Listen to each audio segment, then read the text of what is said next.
બનાસકાંઠા જિલ્લામાં કેન્દ્ર સરકારના ડીમ પ્રોજેક્ટ ભારતમાલા સામે વિરોધ ઊભો થયો છે। ભારતમાલા એક્સપ્રેસ હાઈવે માટેની જમીન સંપાદનમાં કાંકરેજ, દિયોદર, લાખણી અને થરાદ તાલુકાના ખેડૂતોને ઓછું વળતર મળતું હોવાના આક્ષેપો સાથે ખેડૂતોએ સરકાર સામે મોરચો માંડ્યો છે। આજે જિલ્લામાં મથક પાલનપુરમાં ચારે તાલુકાના ખેડૂતો એકઠા થયા અને ચરોતર ગામ નજીકથી ખેડૂતોએ રેલી સ્વરૂપે પાલનપુર કલેક્ટર કચેરી ખાતે પહોંચી જિલ્લા કલેક્ટરને આવેદનપત્ર પાઠવી પૂરતું વળતર આપવા માંગ કરી છે। જો ટૂંક સમયમાં જ ખેડૂતોને પોતાની મામૂલી જમીનનું પૂરતું વળતર નહીં મળે તો ગાંધીનગર સુધી કૂચ સાથે આંદોલનની ચીમકીઓ જારી છે।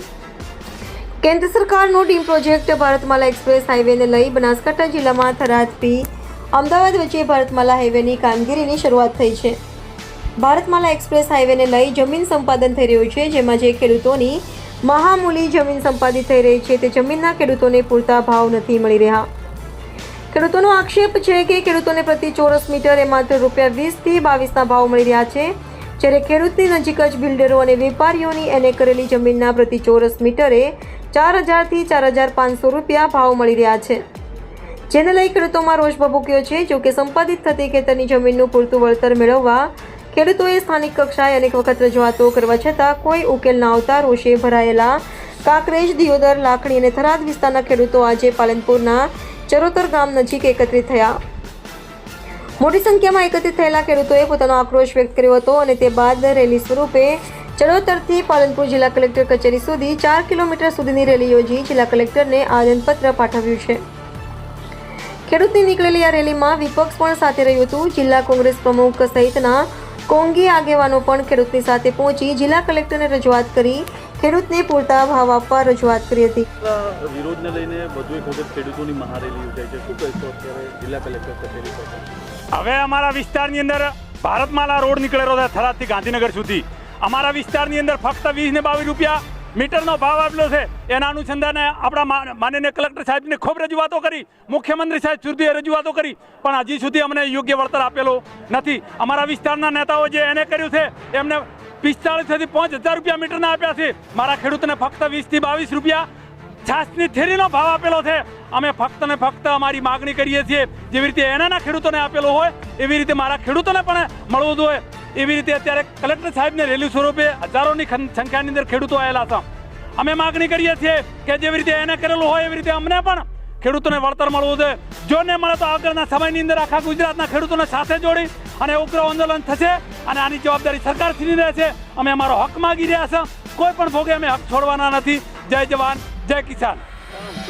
જિલ્લા કલેક્ટર આજે સાહેબશ્રી આગળ રજૂઆત કરી કે જે આપ 20 રૂપિયા અને 21 રૂપિયા જે જંત્રીની ચૂકવણી કરો છો એમાં કંઈક સુધારો કરી અને જે અત્યારે બજાર કિંમત છે એ રીતે તમે ચૂકવણું કરો। આ એને વાળાને જે રાતોરાત એને જમીન કરી, અત્યારે તો ત્યાં ખેતી જ થાય છે, પરંતુ એમને રાતોરાત એને જમીન કરી અને 4000 5000નો ભાવ ચૂક્યો અને અમને 2011ના 21 રૂપિયા જે ભાવ વળતર આપ્યું છે એને અમે રજૂઆત કરી કે એમાં સુધારો કરો અને અમને પણ કંઈક વ્યાજબી વળતર આપો। તમારી કેટલી જમીન છે, કેટલી જમીન સંપાદનમાં? અમારા ગામની વાત કરું તો 500 ઘર છે અને સામે 700-800 વીઘા જમીન છે, એટલે એક પરિવાર દીઠ 1.5 થી 2 વીઘા જમીન આવે। એમાં આ રીતે સરકાર જમીન લેશે અને 9-10 લાખ આપશે, 5 લાખ આપશે, 2 લાખ આપશે તો અમે ખેતી લાયક કે કોઈ લાયક રહીશું નહીં અને અમારે આપઘાત કરવો પડશે। પણ અમે એક હવે નિયમ લીધો છે કે જો જમીન આપી આવે સસ્તા ભાવે જમીન આપીને મળશું, એના કરતાં જમીન આપ્યા પહેલાં અમે વિરોધ કરશું। જમીન નહીં આપીએ, મરવું પડશે પણ આ ભાવે તો જમીન અમે નહીં જ આપીએ। મારું નામ વાસુદેવ ગામરણાવાળા।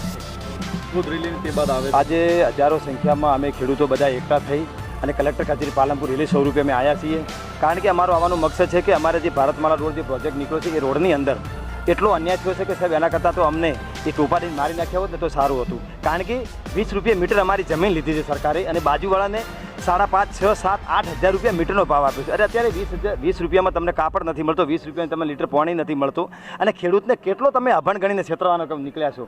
કારણ કે 20 રૂપિયા જમીન પચાવી પાડવાનો, સીધી લીટે અધિકારીઓ, અહીંયા દલાલો અને વર્તમાન નેતાઓ આ બધા ભેગા થઈને સરકારની જે આપણી તિજોરી છે એ તિજોરીને લૂંટવા માટેનો કારસો 2019 ઘડેલો છે। એટલે એની વિરુદ્ધમાં અમને બાજુવાળાને જેટલો અમે આપ્યો છે એટલો ને એટલો એ અમને વળતર આ ખેડૂતોને આપવામાં આવે। એમાં હજારોની સંખ્યામાં ખેડૂતો છે।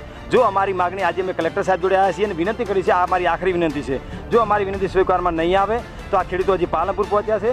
આનો આ રેલી સ્વરૂપે આખું ગાંધીનગર જવું પડે અને ક્યાંક આખા ગુજરાતમાંથી ખેડૂતો બોલાવવા પડે ને આખી તફરાતફરી ન મચે એ રીતે તંત્રને વિનંતી છે કે અમારી માગણી સ્વીકારી અમને વળતર આપે, નહીંતર પછી આગામી સમય પરિણામ ભોગવવાની તૈયારી રાખે. ઓકે, એક ખેડૂત જમીન સંપાદન થઈ રહ્યું છે આપની. મારું નામ રબારી સરદારભાઈ અચળાભાઈ, ગામ રાટીલાની સ્ટેશનમાં મારી જમીન આવેલી છે.